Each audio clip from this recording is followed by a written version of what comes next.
Welcome to image news. ముందుగా headlines. అంగరంగ వైభవంగా వాడపల్లి శ్రీనివాసుని తెప్పోత్సవం. కొత్తపేట ఆర్డీఓ శ్రీకర్ దంపతుల స్వామివారికి ప్రత్యేక పూజలు.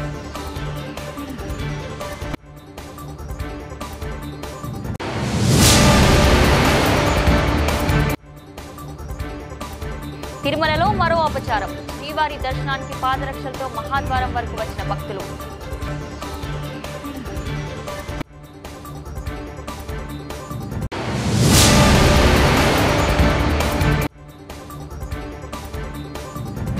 మహిళల ఆర్థికాభివృద్ధికి కృషి చేస్తా ఎమ్మెల్యే చిన్నరాజప్ప హామీ.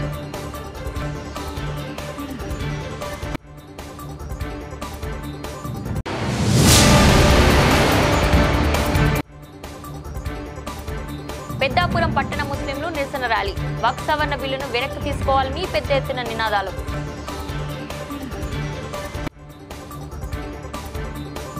అంబేద్కర్ కోనసీమ జిల్లా కొత్తపేట నియోజకవర్గం వాడపల్లిలో వెలిసిన కోనసీమ తిరుమలగా 7 వారాల వెంకన్నగా ఖ్యాతిగాంచిన దినదినాభివృద్ధితో దేవదీపమానంగా వెలుగుతున్న స్వయంభూ క్షేత్రం ఎర్రచందన స్వరూపుడు శ్రీదేవి భూదేవి సమేత శ్రీ వెంకటేశ్వర స్వామి దివ్య కళ్యాణ మహోత్సవాలు అంగరంగ వైభవంగా జరుగుతున్నాయి.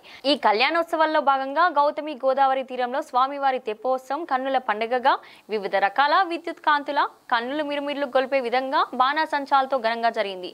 కొత్తపేట ఆర్డీఓ శ్రీకర్ దంపతుల స్వామివారికి ప్రత్యేక పూజలు నిర్వహించారు. కొత్తపేట ఎమ్మెల్యే బండారు సత్యనందరావు ఆదేశాలతో తెప్పోత్సవానికి వచ్చిన భక్తులకు ఎటువంటి ఇబ్బందులు కలగకుండా ఆలయ కార్యనిర్వహణాధికారి డిప్యూటీ కమిషనర్ నల్లం సూర్యచక్రధర్రావు ప్రత్యేక ఏర్పాట్లను చేశారు. ఎటువంటి అవాంఛనీయ సంఘటనలు కలగకుండా డీఎస్పీ ఆధ్వర్యంలో గట్టి పోలీస్ బందోబస్తు నిర్వహించారు.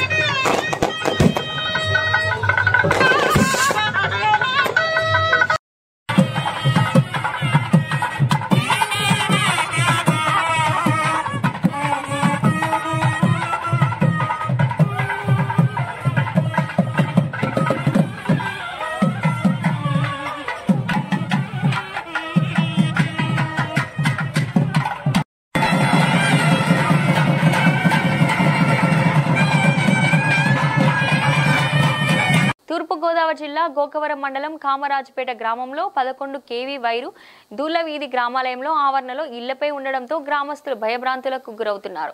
ఈ సందర్భంగా గ్రామస్తులు మీడియాతో మాట్లాడుతూ కామరాజుపేట గ్రామంలో దూలవీధి రామాలయం ఆవరణలో 11 kV వైరు ఇళ్ల మధ్యల నుంచి ఉండడం వలన ప్రమాదాలు జరుగుతున్నాయని అధికారులకు తెలియజేయడం జరిగిందన్నారు. గతంలో 11 kV వైర్ల వల్ల 16 ఏళ్ల యువకుడు 2 చేతులు పోగొట్టుకున్న ఘటన చోటు చేసుకుందని వారు గుర్తు చేశారు. కావున గోకవరం మండల విద్యుత్ అధికారులు గ్రామ విద్యుత్ అధికారులు స్పందించి 11 kV వైర్ను గ్రామ మధ్యలోంచి తొలగించాలని గ్రామ ప్రజల విద్యుత్ అధికారులను కోరి ప్రార్థిస్తున్నారు.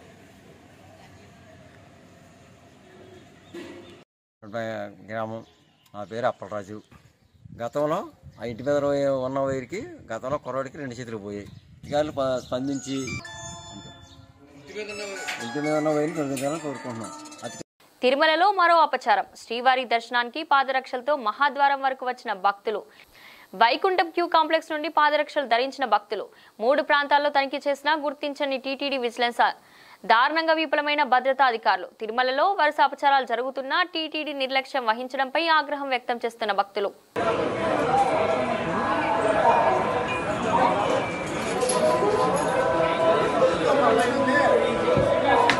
కొత్తపేట పంచాయతీ పరిధిలో సూర్యగుండాల రేవు తొంగురుపాయ గోదావరి చెందిన దాతల సహకారం ప్రభుత్వ నిధులు కోట్లాది రూపాయలతో అన్ని హంగులు ఏర్పాటు చేసిన నిర్మించిన భారీ కైలాస భూమిని అమలాపురం పార్లమెంట్ సభ్యులు గంటి హరీష్ మాధుర్ కొత్తపేట నియోజకవర్గ శాసనసభ్యులు బండారు సత్యనందరావు చేతుల మీదుగా ప్రారంభించారు.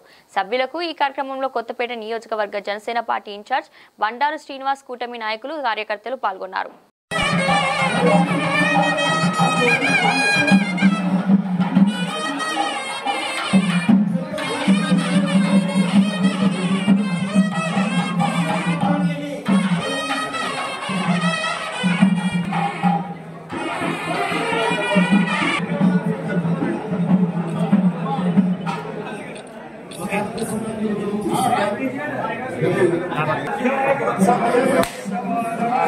ప్రభుత్వ పథకాలను ప్రజలకు చేరవేయడంలో రెవెన్యూ ఉద్యోగులదే కీలక పాత్ర వహిస్తున్నారని అమరావతి జేఏసీ కన్వీనర్ బొప్పరాజు వెంకటేశ్వర్లు పేర్కొన్నారు. కాకినాడ ముద్దాడ రవిచంద్ర రెవెన్యూ ఉద్యోగుల భవనంలో మీడియా సమావేశంలో ఆయన పాల్గొన్నారు. ఈ సందర్భంగా ఆయన మాట్లాడుతూ ప్రభుత్వం యొక్క ప్రాధాన్యతను ప్రజలకు చేరవేయడంలో మనకు మరింత బాధ్యత పెరిగిందని, ప్రజలు వేగవంత పాలన, పారదర్శకమైన పాలన కోరుకుంటున్నారని తెలిపారు. ప్రభుత్వం తక్షణమే పీఆర్సీ కమిషన్ వేయాలని, ప్రభుత్వ ఉద్యోగులకు రావాల్సినటువంటి వేతన బకాయిలు చెల్లించాలని డిమాండ్ చేశారు. ఈ కార్యక్రమంలో జేఏసీ సంఘాల నాయకులు తదితరులు పాల్గొన్నారు. ఇప్పటి వరకు ప్రభుత్వం వారి ప్రాధాన్యతలు మనకి ప్రజలకి చేరువేయటంలో మన వంతు పాత్ర పెరిగింది కాబట్టి, అదేవిధంగా ప్రజలు కూడా వేగవంతమైనటువంటి పాలన, అలాగే పారదర్శకమైనటువంటి పాలన కోరుకుంటున్నారు. వేగవంతంగా కావాలి వాళ్ళ పనులని ప్రజలు కోరుకుంటున్నారు. పారదర్శకంగా కావాలని ప్రభుత్వం కూడా కోరుకుంటుంది. ఈ నేపథ్యంలో ఈ ఒత్తిడిని ఎలా అధిగమించాలి, ఒక ప్లాన్ ఆఫ్ యాక్షన్, ప్రణాళికాబద్ధంగా మొదట ఏ పనులకు ప్రాధాన్యత ఇవ్వాలి, టైం బౌండ్ అంటే ఏ కాలం, ఎంత కాలం పరిమితిలో పని చేయాలో ఉన్నటువంటి పనులు ఎప్పుడు చేయాలి, మీకు మీ స్థాయిని మించినటువంటి పనులు ఉన్నప్పుడు వాటిని ఏ విధంగా పై స్థాయికి కృషి చేయాలి, మేమేం చేయాలి మీకని ఒక అర్జీదారుణ్ణి ఓన్ చేసుకొని మనం ఏ విధంగా వారితో ఇటు గౌరవ ముఖ్యమంత్రి కానీ, ప్రభుత్వం కానీ, పెద్దలు కానీ కోరుకుంటున్నటువంటి పాలనని వాళ్ళకి తీసుకువెళ్ళాలి అనేటువంటి ఒక అంశాన్ని ప్రాధాన్యతగా తీసుకొని భవిష్యత్తులో రెవెన్యూ శాఖ పట్ల ప్రభుత్వానికి ఇంకా బలమైన నమ్మకం, ప్రజల్లో కూడా రెవెన్యూ శాఖ పట్ల విశ్వాసం పెంపొందించుకొని మా శాఖ ఔన్నత్యాన్ని కాపాడుకునే దాంట్లో భాగంగా ఈ యొక్క తహసీల్దార్ల సమావేశాలు నిర్వహిస్తున్నాం. దానికి చాలా మంచి స్పందన. మేము ఉదాహరణకి ఒక 60%, 50% వస్తే చాలా సంతోషిద్దాం అనుకుంటే 90% సంతోషాన్ని ఇస్తుంది మా సంఘానికి. అంటే మేము చేపట్టిన కార్యక్రమం అంత ఆనందాన్ని ఇస్తుంది మాకు కూడా నిజంగానే. అంటే వాళ్ళ స్పందన చూసిన తర్వాత, సో ఎవరో ఒక రైతు వచ్చి ఒక పట్టాదారు పాస్ పుస్తకం కోసం అలా తిరుగుతున్నాడు అంటే ఎందుకు తిరుగుతున్నాడు, ఎందుకు ఆలస్యం అవుతుంది ఏంటని ప్రత్యక్షంగా ఒక తహసీల్దారే బాధ్యత తీసుకోవాలి. ఏదో విఆర్ఓ అప్పచెప్పాను లేదా ఆర్ఐ చూసుకుంటాడు, ఇప్పుడు తహసీల్దార్ కాదు, తహసీల్దార్ గారే ఏ విధంగా బాధ్యత తీసుకోవాలి. ఎవరమైనా ఇది చాలా న్యాచురల్ గా మాట్లాడుకుంటే ఆలస్యం చేసి తిప్పుతున్నారు, ఇది సాధారణంగా వినిపించేటువంటి మాట. దాని పరివాసాలు చాలా ఉంటాయి, రకరకాలుగా కంప్లైంట్స్ ఉండొచ్చు. ప్రముఖ పుణ్యక్షేత్రమైన అన్నవరం శ్రీ వీర వెంకట సత్యనారాయణ స్వామి వారి దేవస్థానం ఆధ్వర్యంలో ఉన్న ఆలయం అయిన శ్రీ క్షేత్ర పాలకుల సీతారాముల వారి కళ్యాణ మహోత్సవంలో భాగంగా నేడు చక్రస్నానం అత్యంత వైభవంగా నిర్వహించారు. ప్రసిద్ధ పుణ్యక్షేత్రమైన అన్నవరం శ్రీ వీర వెంకట సత్యనారాయణ స్వామి వారి దేవస్థానం ఆధ్వర్యంలో ఉన్న క్షేత్ర పాలకుడైన శ్రీ సీతారాముల వారి వార్షిక దివ్య కళ్యాణ మహోత్సవంలో భాగంగా నిన్న దేవస్థానం వనం నందు వన విహార మహోత్సవ కార్యక్రమాన్ని ఈ రోజు ఉదయం పంపా సరోవరం నందు చక్రస్నానం కార్యక్రమాన్ని వేద పండితుల మంత్రోచ్చారణ నడుమ, మంగళ వాయిద్యాల నడుమ అత్యంత వైభవంగా వేడుకగా నిర్వహించారు. ఈ కార్యక్రమంలో ఆలయ కార్యనిర్వహణాధికారి వీర్ల సుబ్బారావు కుటుంబ సమేతంగా పాల్గొని వేద పండితుల ఆశీర్వచనాన్ని పొందారు. ఈ కార్యక్రమాలలో ఆలయ ఉన్నతాధికారులు, భక్తులు, స్థానికులు, ఇతర సిబ్బంది తదితరులు పాల్గొన్నారు.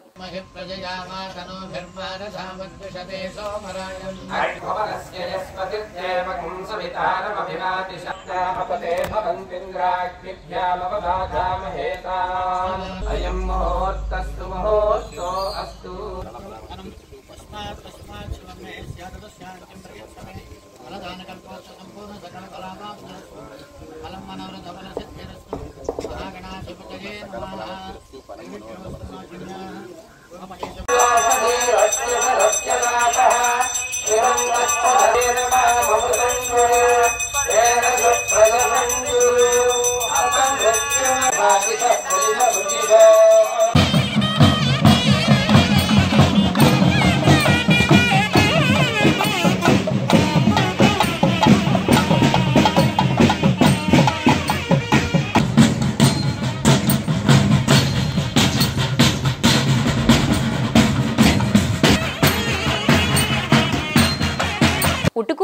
పెద్దపాలెం గ్రామంలో 2 రోజుల క్రితం సుగుణ అనే మహిళ కుటుంబ సభ్యుల వరకట్న వేధింపులకు గురి చేస్తుండడంతో భరించలేక బలవన్మరణం చెందిన విషయం తెలిసిందే.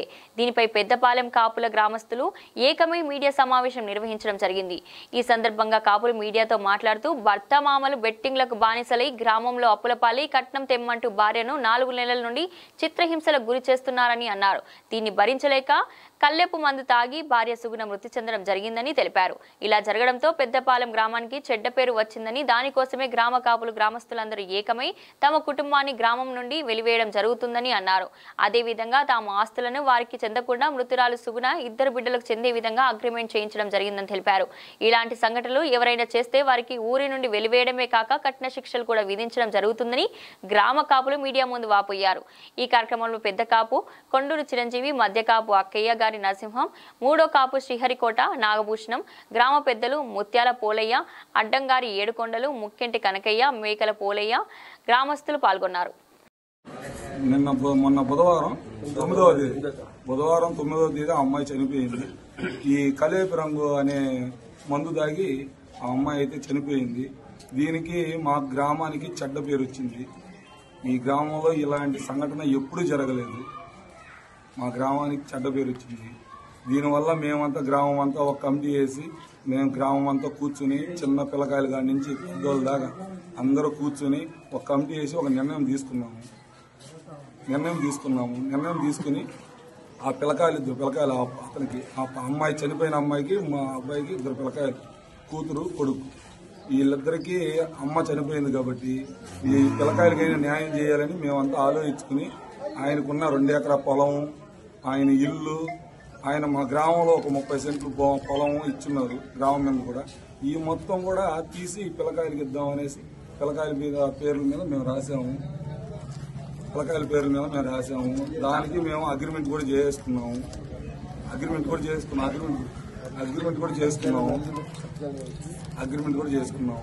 చేసి వీళ్ళని ఊరిలో ఇలాంటి వాళ్ళు ఊరిలో ఉండకూడదనేసి మేము కట్టుదిట్టంగా వాళ్ళని ఊరి నుంచి వెలేసాము. ఈ ఉండే వాళ్ళకి ఏ సెంటు లేకుండా వాళ్ళు కట్టుబట్టలతో వాళ్ళని కేసు పాలు చేసాం. వాళ్ళని ఊరిలోకి కూడా రాకుండా వెలేసాం. జరిగిన మ్యాటర్ ఇది. మా గ్రామస్తులు మొత్తం దీనికి చాలా బాధపడ్డారు. ఒక అమ్మాయి చనిపోయింది అని చాలా గ్రామస్తులు మన బిడ్డ అని అందరూ చాలా తపనతో ఆరాటపడ్డారు. దీని గురించి మీరు కూడా మీడియా వాళ్ళు మా గ్రామస్తులు తప్పు, ఈ పాప చనిపోయింది కాబట్టి మా గ్రామస్తులు ఎంత బాధపడ్డారు కాబట్టి మీకు కూడా చెప్పుకుందాం అనేసి మేము మీ మీడియా వాళ్ళని పిలిపించాం. జరిగిన మ్యాటర్ అయితే ఇది. మీకు ఏదైనా డౌట్ ఉంటే అడగండి. నిజంగా చెప్పాలంటే మన మత్స్యకారంలో ఇలాంటి ఘోరం జరగడం ఇదే మొట్టమొదటి అనుకుంటున్నాను. అయితే మా పెద్దవాళ్ళు చాలా బ్యాట్నే వచ్చింది. చుట్టుపక్కల ఉన్న వాళ్ళు ఇలాంటి వరకట్నం కింద ఇచ్చింది మత్స్యకారులు ఆడ కనిపించింది. నాకైతే మొట్టమొదటిగా పెద్దవాళ్ళు కనిపించింది. ఎందుకంటే మేము కూడా దాని తగ్గట్టు ఆ కుటుంబాన్ని బాగా ఖండించి వాళ్ళని మా గ్రామం అంతా చెరువు చేసుకుని ఆ కుటుంబాన్ని ఊరి నుంచి బయటకు పంపించాలని కూడా తీర్మానం చేసుకున్నాము. అంటే పెద్దగా చెప్పినట్టు ఈ విధంగా జరిగింది, ముందు జరిగింది, వాస్తవం జరిగింది. కానీ ఈ విధంగా పబ్లిక్ అవడం వల్ల మా పెద్దపాలెంకి చుట్టుపక్కల మా తీర ప్రాంతం వాళ్ళందరూ మాకు చాలా ఇదేంటి ఈ ఊరు ఈ విధంగా చేస్తున్నారు అని అందరూ ఫోన్లు చేసి మమ్మల్ని బాగా బాధ పెట్టిస్తున్నారు. ఎందుకంటే మేము ఇక్కడున్న అమ్మాయిల్ని పక్కన ఊరిపించుకోవాలా, పక్కన ఉన్న అమ్మాయి మా ఊరిపించుకోవాలి. కాబట్టి ఇలాంటి మా సమస్య చాలా వస్తుంది. కాబట్టి ఇదన్నీ మాకు చాలా బ్యాడ్ నేమ్ వచ్చేసింది పెద్దపాలెంకి. ఇదన్నీ మేము కూడా ఆ కుటుంబానికి మంచి చేయాలని, ఎందుకంటే ఆ పుట్టిన పిల్లక పాప ఉంది, ఒక బాబు ఉన్నాడు. వీళ్ళిద్దరికి సరిసమాన న్యాయం చేయాలని మేమంతా గ్రామం అంతా ఒక న్యాయం చేసుకుని వాళ్ళ దగ్గర ఉన్న ఆస్తి అంతా తీసుకుని మొత్తం పొలం కానీ ఇల్లు కానీ మొత్తం వాళ్ళ నాన్నకి వాళ్ళ తాతకి ఏ సంబంధం లేకుండా అంత ప్రతి ఒక్క ఆస్తి అంతా వాళ్ళ పుట్టిన కొడుక్కి కూతురికే చెందినట్టుగా మొత్తం ఆస్తి మొత్తం వాళ్ళకే చెందినట్టుగా రాసిస్తున్నాము. రాష్ట్రంలో నిరుద్యోగ సమస్యను రూపుమాపి ఇంటికొక పారిశ్రామికవేత్తను తయారు చేయడమే లక్ష్యంగా ముఖ్యమంత్రి చంద్రబాబు నాయుడు సారథ్యంలోని కూటమి ప్రభుత్వం పనిచేస్తుందని రాష్ట్ర కార్మిక శాఖ మంత్రి వాసంశెట్టి సుభాష్ అన్నారు. రాయవరం మండలంలోని చెల్లూరు గ్రామంలో చిన్న సూక్ష్మ మధ్యతరగతి పరిశ్రమల ఏర్పాటులో భాగంగా ఫుడ్ ప్రాసెసింగ్ యూనిట్ ను మంత్రి ప్రారంభించారు. ఈ సందర్భంగా మంత్రి మాట్లాడుతూ కోనసీమ జిల్లాలో తొలిసారిగా ఈ ప్రాజెక్టును ప్రారంభిస్తున్నామన్నారు. చిన్న సూక్ష్మ మధ్య తరహా పరిశ్రమలు ఏర్పాటు చేసేందుకు 32 మంది ముందుకు రాగా తొలి పరిశ్రమగా స్నాకేత్ ఫుడ్ ప్రాసెసింగ్ యూనిట్ ప్రారంభించిందన్నారు. పరిశ్రమలు ఎలా ప్రారంభించాలనే వారి కోసం శుభాకాంక్ష వేదిక టీం ఏర్పాటు చేసి అవసరమైన వారికి ఉచితంగా తగు సలహాలు సూచనలు అందిస్తున్నామన్నారు. పరిశ్రమలు స్థాపించాలని ఆలోచన ఉండి ఆర్థిక స్తోమత లేని వారికి శుభాకాంక్ష టీం సభ్యులు అందుబాటులో ఉండి పరిశ్రమల ఏర్పాటుకు రుణం పొందే విధంగా వివరాలు అందిస్తారన్నారు. ఈ పరిశ్రమ ఏర్పాటుతో కోనసీమ జిల్లా పారిశ్రామిక పునర్జీవన దిశగా అడుగులు వేస్తుందని ఆశాభావం వ్యక్తం చేశారు. గీతార్థ టాక్స్ కన్సల్టెన్సీ వ్యవస్థాపకులు మణికంఠ టీం సభ్యులు సుభాష్ అభినందించారు. ప్రతి ఇంటికి ఒక పారిశ్రామికవేత్తని చూడాలి అనే కాంక్షతో ఈజ్ ఆఫ్ డూయింగ్ బిజినెస్ నుంచి స్పీడ్ ఆఫ్ డూయింగ్ బిజినెస్కి తీసుకునొచ్చి మరి పరిశ్రమలు అభివృద్ధి చెందాలి, ఇటు రాష్ట్రం ఆర్థికంగా అభివృద్ధి చెందాలి, అలాగే నిరుద్యోగ సమస్యని మరి పరిష్కరించాలనే ముఖ్య ఉద్దేశంతో ఈ యొక్క పరిశ్రమలని ఎంఎస్ఎంఈ ద్వారా చిన్న సూక్ష్మ మధ్య తరగతి అలాగే పెద్ద పరిశ్రమలకి సంబంధించి స్పీడ్ ఆఫ్ డూయింగ్ బిజినెస్లో భాగంగా ఈరోజు శుభాకాంక్ష అనే కార్యక్రమం ద్వారా ఒక ప్లాట్ఫామ్ ద్వారాగా సగౌరవంగా చెప్పగలుగుతున్నాం. ఈసారి తొలిసారిగా ఒక పరిశ్రమ అనేది పెట్టడం వల్ల సాయిరామ్ అనే వ్యక్తి ఈ యొక్క స్నాక్ హీట్ అని ఒక ఫుడ్ ప్రాసెసింగ్ యూనిట్ని పెట్టడం, తద్వారా 10 మందికి ఎంప్లాయ్మెంట్ ఇవ్వడం కూడా జరుగుతూ ఉంది. మహిళలు తమ స్వశక్తితో అభివృద్ధి సాధించాలన్న లక్ష్యంతో కేంద్ర రాష్ట్ర ప్రభుత్వాలు శిక్షణ కేంద్రాలను ఏర్పాటు చేసిందని పెద్దాపురం ఎమ్మెల్యే నిమ్మకాయల చినరాజప్ప అన్నారు. సామర్లకోట సంగీతరావుపేటలో శనివారం బీసీ ఫైనాన్స్ కార్పొరేషన్ సహకారంతో ఏర్పాటు చేసిన కుట్టు శిక్షణ కేంద్రాన్ని ఎమ్మెల్యే చినరాజప్ప ప్రారంభించారు. నియోజకవర్గంలో 7 కుట్టు శిక్షణ కేంద్రాలను ప్రారంభించారు. సామర్లకోటలో కుట్టు శిక్షణకు 500 మంది దరఖాస్తు చేసుకున్నట్లు మున్సిపల్ కమిషనర్ శ్రీవిద్య తెలిపారు. ఈ కార్యక్రమంలో కూటమి నాయకులు అధికారులు పాల్గొన్నారు.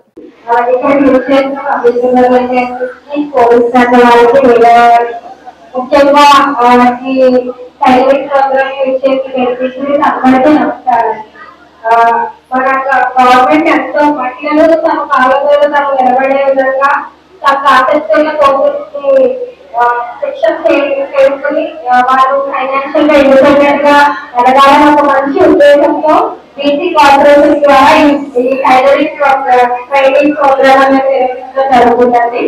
సో మన సామర్లకోట నుంచి దాదాపు 500 మంది అప్లై చేసుకున్నారు. సో ఈ సెక్టర్ కి 180 మంది మ్యాప్ చేయడం జరుగుతుంది. మీ అందరికీ 2 బ్యాచెస్ లో పొద్దున 9 నుంచి 1 గంట వరకు మరియు 1 గంట నుంచి 2వ బ్యాచ్ 1 గంట నుంచి 5 వరకు ట్రైనింగ్ ప్రోగ్రామ్ అనేది నిర్వహించడం జరుగుతుంది. కంపల్సరీ అందరికీ ఒక మంచి అవగాహన మీకు ఈ 3 months మీరు ఎంతో నిబంధనగా ఈ ట్రైనింగ్ ప్రోగ్రామ్ అనేది ట్రైనింగ్ తీసుకుని దీని తర్వాత నేను ఏం కోరుకుంటున్నానంటే ఇందులో మీ అందరూ కలిసి గ్రూప్ గా ఒక మంచి బిజినెస్ అనేది స్టార్ట్ చేస్తే మీరు నేర్చుకునే కోర్సు ఒక మంచి విలువ ఉంటుంది. మీరు కూడా ఆర్థికంగా ఎదగడానికి కూడా చాలా ఉపయోగపడుతుంది.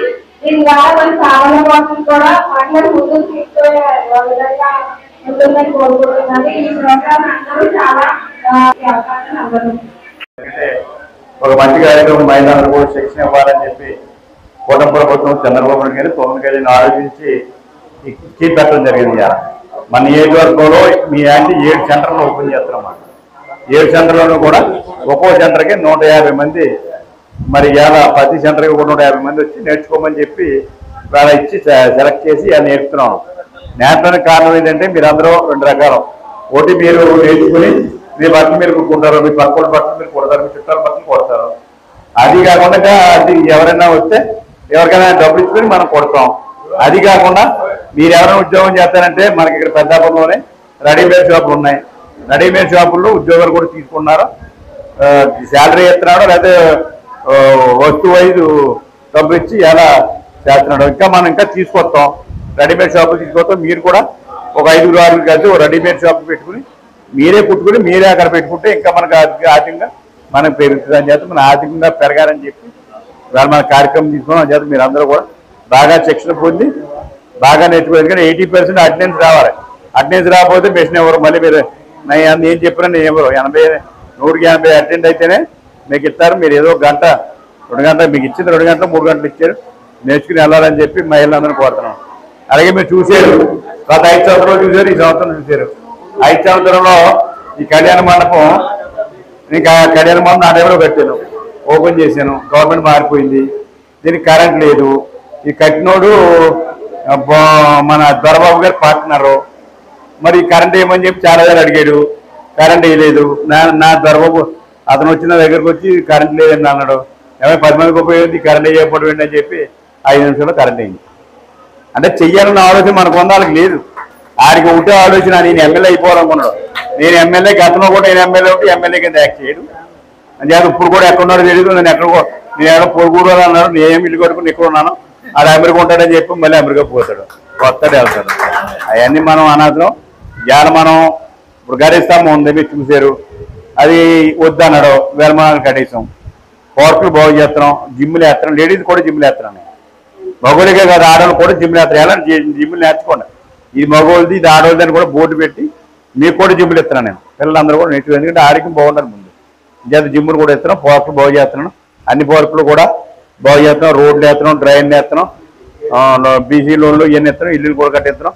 ఇవన్నీ కూడా చంద్రబాబు నాయుడు గారు వేళ అన్ని చేయాలని చెప్పిన బాగా చేస్తాం, అన్ని చేస్తామని చెప్పి తెలియజేసుకుంటూ, మీరు ట్రైనింగ్ అయినా మీ మెషిన్ మీకు ఇస్తాం, మీరు పట్టుకుని వెళ్ళొచ్చు. ఇప్పుడు ఇక 150 మంది అవుతున్నారు, 20 మెషిన్లు ఉన్నాయి, కనుక కూడా చెప్పింది కనుక కూడా ఇస్తాం.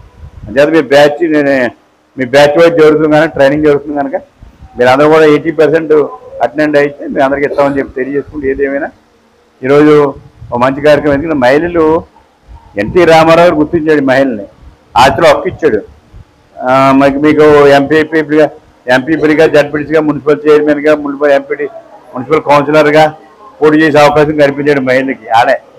తర్వాత స్థానిక సంస్థల్లో రిజర్వేషన్ కల్పించాడు, బీసీలు, ఎస్సీలు ఇవన్నీ కూడా ఎన్నో సంవత్సరాలు తీసుకొచ్చాం. లౌకిక రాజ్యాంగ ప్రజాస్వామ్య సూత్రాలకు విరుద్ధంగా తెచ్చిన United work management empowerment efficiency development పేరుతో ముస్లింల ఊపిరి తీసే వక్ఫ్ సవరణ బిల్లు 2025కు వ్యతిరేకంగా పెద్దాపురం పట్టణ ముస్లింలు నిరసన ర్యాలీ చేపట్టారు.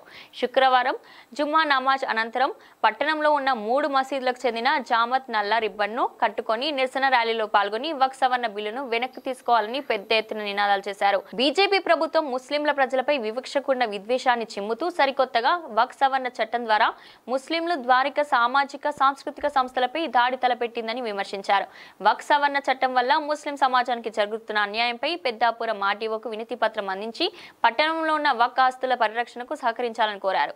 ముస్లిం పెద్దలు ఎండి ముక్తార్ అలీ, ఎండి ముస్తఫా మాట్లాడుతూ బీజేపీ సమరించిన ఈ చట్టం ఆస్తుల కబ్జా చేయడానికి తప్ప వక్ఫ్ ఆస్తుల అభివృద్ధికి కాదని చెప్పారు. దుర్మార్గమైన సవరణలు చేస్తూ ముస్లింల ఆస్తులపై యుద్ధం ప్రకటించే ఈ బిల్లును వివిధ పార్టీలు తమ స్వార్థ ప్రయోజనాలకై బలపరచడంలో ఈ బిల్లు ఆమోదం పొందిందన్నారు.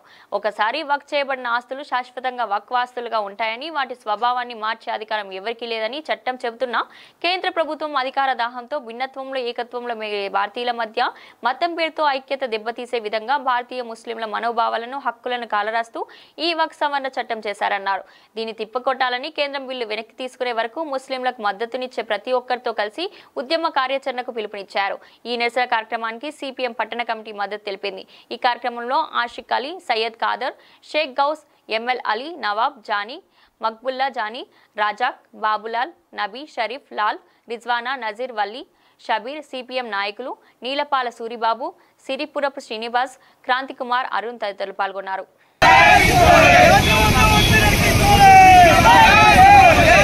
ముచ్చటగా మూడోసారి కేంద్రంలో అధికారంలోకి వచ్చిన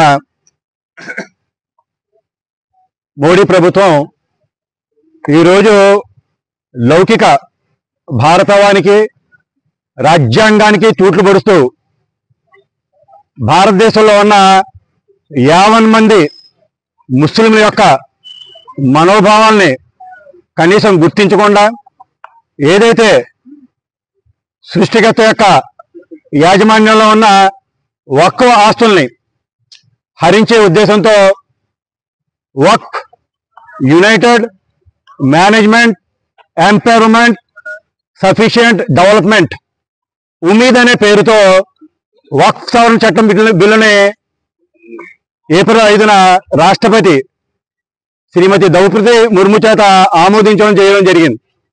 దీన్ని యావత్ భారతవని ముస్లిం ముక్త కంఠంతో వ్యతిరేకిస్తున్నాం. ఎందుకు వ్యతిరేకిస్తున్నాం అంటే ఇది మన స్వాధ్యతాస్తులు కాదు. ఇది దాతలు అల్లా యొక్క మస్జిద్లను నిర్వహించడానికి, అలాగే ధార్మిక కార్యకలాపాల కోసం, పేద ముస్లింల అభ్యున్నతి కోసం దాతలు ఇచ్చిన ఆస్తులు. ఇక్కడ భారతదేశంలో ఏ ఒక్క ముస్లిం సోదరులు కూడా రాజ్యాధికారం కోరుకోవట్లేదు. మన దౌర్భాగ్యం, ఈ రోజు కిరణ్ రిజిజు గారు మనకి మైనార్టీ మినిస్టర్ గా ఉన్నారు. ఆయనకి ఇస్లాం యొక్క షరియా శాసనాలు ఏవి కూడా తెలియదు. మనుషుల్ని మనసుతో దోచుకునే మన హైందవ సోదరులు చాలా మంది ఉన్నారు. వీళ్ళందరూ కూడా అర్థం చేసుకోవాల్సిన విషయం ఏంటంటే వక్ఫ్ ఆస్తుల విషయంలో మీరందరూ కూడా మాకు హృదయపూర్వకంగా సహకరించండి. ఈ రోజు వక్ఫ్ యాక్ట్ మీద కేంద్ర ప్రభుత్వం బిల్లు తీసుకురావచ్చు. రేపటి రోజున అలాగే మన సాటి సోదరులు, క్రిస్టియన్ సోదరులు ఉన్నారు, జైన సోదరులు ఉన్నారు, సిక్ సోదరులు ఉన్నారు.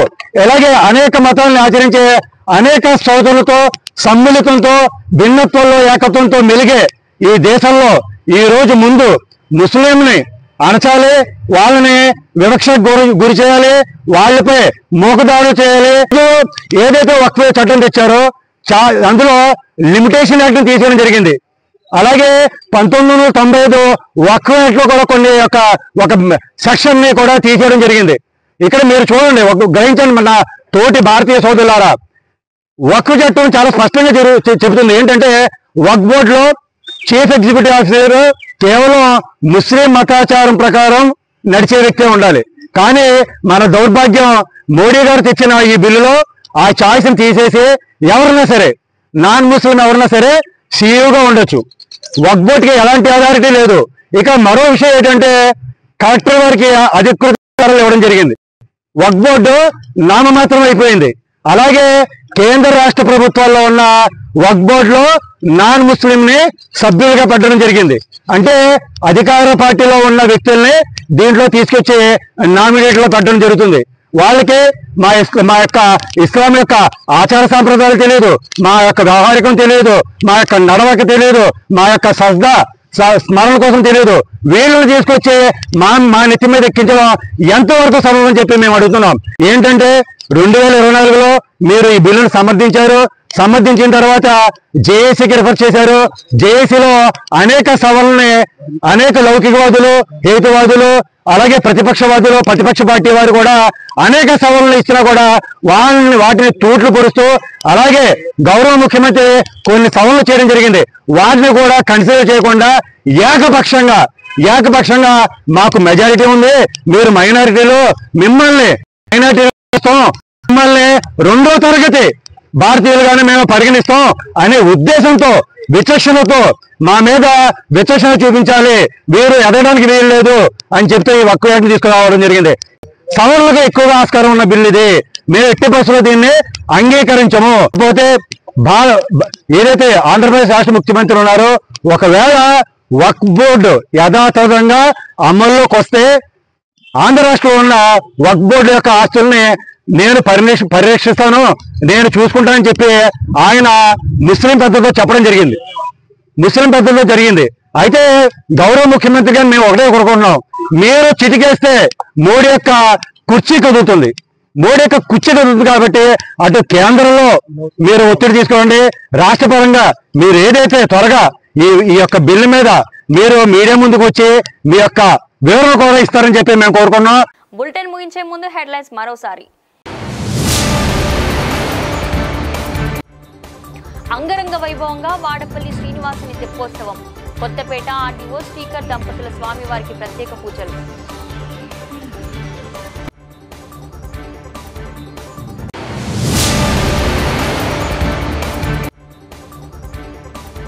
తిరుమలలో మరో అపచారం. శ్రీవారి దర్శనానికి పాదరక్షలతో మహాద్వారం వరకు వచ్చిన భక్తులు.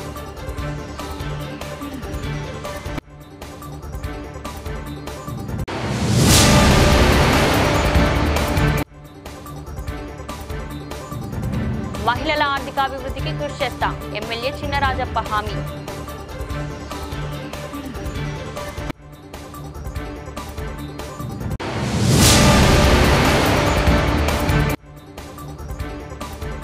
పెద్దాపురం పట్టణ ముస్లింలు నిరసన ర్యాలీ. వక్ఫ్ సవరణ బిల్లును వెనక్కి తీసుకోవాలని పెద్ద ఎత్తున నినాదాలు.